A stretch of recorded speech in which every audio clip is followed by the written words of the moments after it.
You talking about AWA makes me wonder, did you ever have the opportunity to work with Nick Bockwinkel?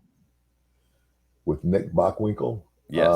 You know what? No, I knew him very well.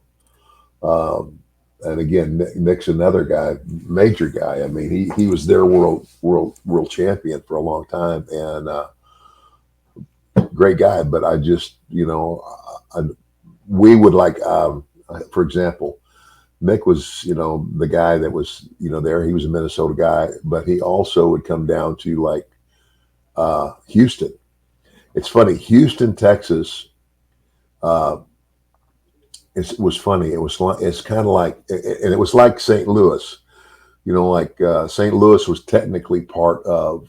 Um, I'm sorry,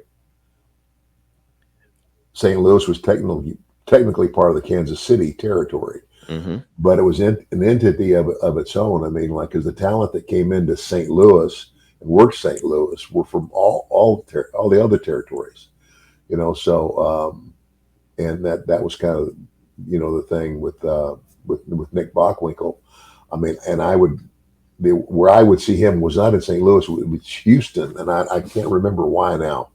Um, he was coming down there and making appearances. Again, Houston was again technically part of. I mean, Bill Watts's territory, but had it been like one of those hubs where um, I think the guy's name was Paul Bosch, In and Houston, yeah. yeah, and Paul would draw the talent from around the country to come in and do his shows, and so it was just kind of set apart, kind of like St. Louis, and that's where I met and watched Nick work, and he was great.